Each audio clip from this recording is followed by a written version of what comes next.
इतिहास अक्सर राजाओं और कॉन्करर्स को सेलिब्रेट करता है, लेकिन उन रानियों का क्या जिनकी हिम्मत ने कई राष्ट्रों को आकार दिया।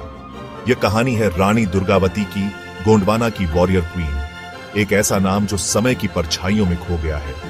5 सदियों पहले गोंडवाना भारत के दिल में फला फूला जंगलों और पहाड़ियों की भूमि थी, जिस पर एक ऐसी महिला का राज्य था जिसकी ताकत का कोई मुकाबला नहीं था। रानी दुर्गावती सिर्फ एक शासक नहीं थी, वो एक निर्माता, एक रक्षक और अपनी प्रजा के लिए उम्मीद की प्रतीक थी। फिर भी उनकी कहानी हमारी किताबों में शायद ही कभी दिखाई देती है। क्या ऐसा इसीलिए था क्योंकि वह एक ऐसी महिला थी जो पुरुषों की दुनिया में ऊंचाई पर खड़ी थी, या इसीलिए कि उनका राज्य एक शक्तिशाली साम्राज्य के सामने गिर गया था? उनकी जिंदगी हमें सिखाती है कि असली ताकत जीत में नहीं है, बल्कि सही के लिए खड़े होने में है, चाहे हालात कितने भी मुश्किल क्यों न हो। वह एक माँ, एक नेता और एक योद्धा थी। उनकी विरासत हिम्मत का एक सबक है। आज हम सेंट्रल इंडिया के गौरव को फिर से खोजने के लिए वापस चलते हैं और उस रानी की कहानी जानते हैं जिसने भुलाया जाना पसंद नहीं किया। ये गोंडवाना की रानी दुर्गावती की कहानी है। आइए उनकी विरासत को फिर से रोशनी में लाएं।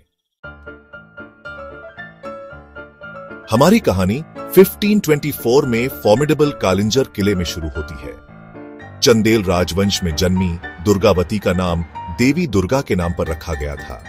यह उस ताकत का एक संकेत था जिसे वह अपने अंदर समेटे हुई थी। उनका बचपन बहादुरी और बुद्धिमत्ता की कहानियों से भरा था, जो सिर्फ बेड टाइम स्टोरीज नहीं थी, बल्कि लीडरशिप के लेसन्स थे। ज्यादातर राजकुमारियों के उलट दुर्गावती महल की दीवारों के बाहर की दुनिया में ज्यादा इंटरेस्टेड थी।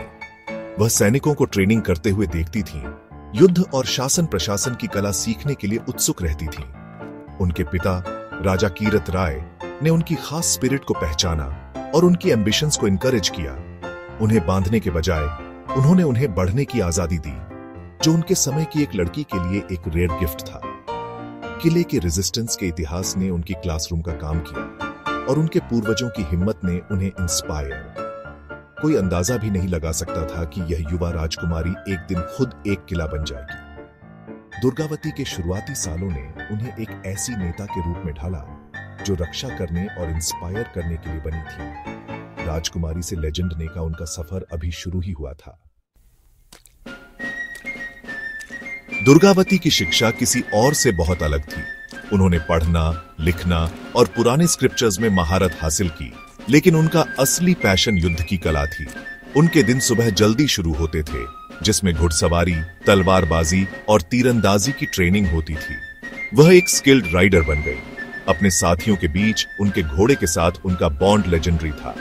तलवार के साथ वह तेज और सटीक थी। धनुष के साथ उनका निशाना कभी नहीं चूकता था।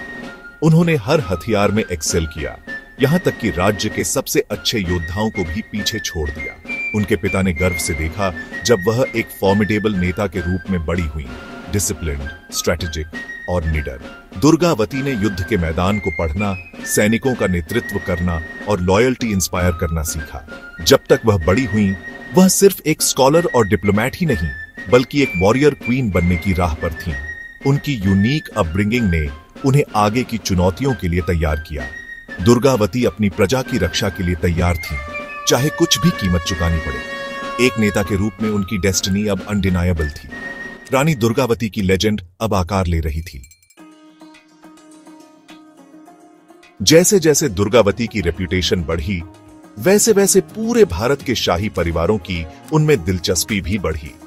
लेकिन उनकी डेस्टिनी ने उन्हें गोंडवाना पहुंचाया, जहां उन्होंने 1542 में राजा दलपत शाह से शादी की।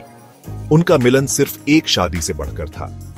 यह चंदेलों और गोंडों के बीच एक शक्तिशाली अलायंस था। दुर्गावती ने अपने नए राज्य को अपनाया, अपनी प्रजा का दिल जीता और दरबार में रिस्पेक्ट हासिल की। साथ में उन्होंने और दलपत शाह ने बुद्धिमत्ता और कंपैशन के साथ शासन किया, जिससे प्रॉस्पेरिटी का एक दौर शुरू हुआ। 1545 में उनके बेटे वीर नारायण का जन्म हुआ, जिससे शाही परिवार में खुशी आई। दुर्गावती अब एक रानी, एक पत्नी और एक मां थी। उनकी जिंदगी पूरी लगती थी, लेकिन खुशी फ्लीटिंग थी। भाग्य के पास कुछ और ही योजनाएं थीं। गोंडवाना की शांति जल्द ही भंग होने वाली थी और दुर्गावती को अपनी सबसे बड़ी परीक्षा का सामना करना था। एक रानी के त्रासदी से उठने के लिए मंच तैयार था।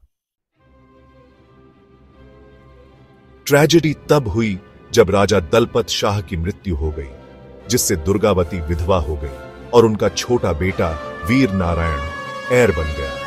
राज्य वल्नरेबल था, दुश्मनों से घिरा हुआ था जो उनके नुकसान का फायदा उठाने के लिए उत्सुक थे। संकट के इस पल में दुर्गावती अपने दुख से ऊपर उठी और खुद को क्वीन रीजेंट घोषित कर दिया।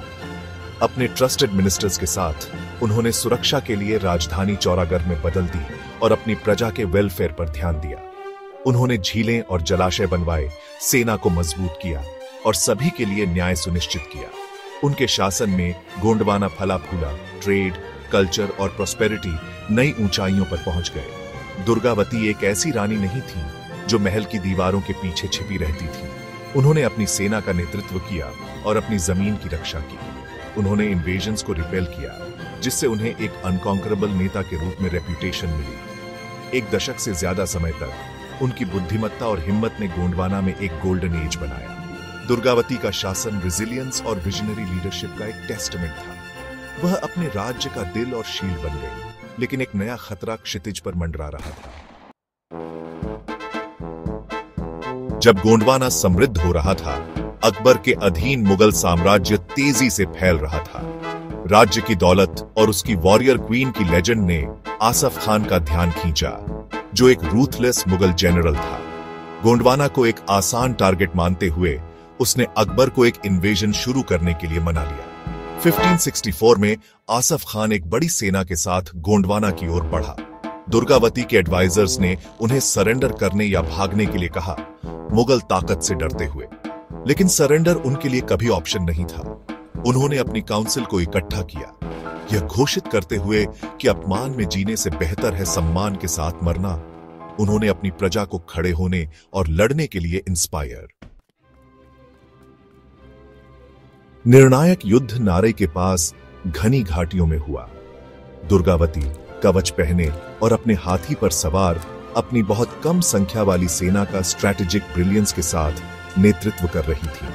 टेरेन का फायदा उठाते हुए उन्होंने मुगल सेना को भारी नुकसान पहुंचाया, जिससे उन्हें पहले दिन ही पीछे हटना पड़ा। उस रात वह फिर से हमला करना चाहती थी, लेकिन उनके लेफ्टिनेंट्स हिचकिचाए, एक कॉस्टली मिस्टेक। अगले दिन मुगल तोपों ने पासा पलट दिया, गोंड सेना को तबाह कर दिया। दुर्गावती का बेटा वीर नारायण गंभीर रूप से घायल हो गया। उनकी सेना कम हो गई। घिरी हुई और खुद घायल होने के बावजूद दुर्गावती ने सरेंडर करने से इनकार कर दिया। वह लड़ती रही, भले ही हार इनेविटेबल हो गई थी। एक तीर उन्हें लगा, फिर दूसरा। उन्होंने उन्हें बाहर निकाला, हार मानने से इनकार कर दिया। जैसे जैसे मुगल सेना करीब आ रही थी, उनका लेजेंडरी रेजिस्टेंस अपने अंत के करीब था। युद्ध के मैदान में दुर्गावती की हिम्मत लेजेंड, उनका फाइनल स्टैंड उनकी लेगेसी को डिफाइन करेगा। रानी की स्पिरिट रही, निश्चित हार के सामने भी। घायल और घिरी हुई रानी दुर्गावती के सामने एक चुनाव था, गिरफ्तारी और अपमान या गरिमा के साथ मौत। उन्होंने अपने महावत को अपनी जान लेने का आदेश दिया, लेकिन जब उसने इनकार कर दिया तो उन्होंने अपनी डैगर ली और अल्टीमेट सैक्रिफाइस दिया। 24 जून 1564 को उन्होंने अपमान पर मौत को चुना, अपनी प्रजा के लिए एक शहीद बन गई। उनका सैक्रिफाइस का प्रतीक बन गया, आने वाली पीढ़ियों को इंस्पायर करता रहा। दुर्गावती की कहानी उनकी मृत्यु के साथ खत्म नहीं हुई, यह उनकी इमॉर्टैलिटी की शुरुआत थी। उन्होंने दिखाया कि असली जीत अपनी आजादी और आत्मसम्मान की रक्षा करने में है। उनकी हिम्मत लेजेंड बन गई, उनका नाम अपनी प्रजा के दिलों में एच्ड हो गया। रानी दुर्गावती की लेगेसी और अनब्रेकेबल स्पिरिट की है। वह सेंट्रल इंडिया के लिए उम्मीद और गर्व की एक बीकन बनी हुई है। उनकी जिंदगी एक रिमाइंडर है कि सच्चे हीरोज कभी फीके नहीं पड़ते। वे हमें ऊंचा खड़े होने के लिए इंस्पायर करते हैं, चाहे हालात कितने भी मुश्किल क्यों ना हो।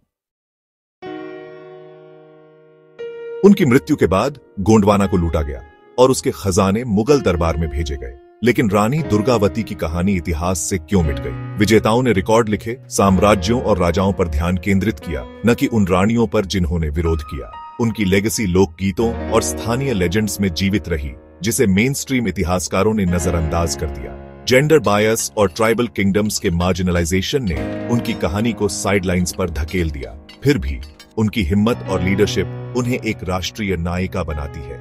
महिला शक्ति और सेंट्रल इंडिया के गर्व का प्रतीक। आज यह हमारा कर्तव्य है कि हम उनकी कहानी को वापस लाएं और उनकी लेगेसी का सम्मान करें। उनकी कहानी हमारे स्कूलों, किताबों और दिलों में गूंजती रहे। सच्चे हीरोज कभी सच में भुलाए नहीं जाते, वे हमारे याद करने का इंतजार करते हैं। रानी दुर्गावती की स्पिरिट जीवित है, हमें न्याय और हिम्मत के लिए खड़े होने के लिए इंस्पायर करती है।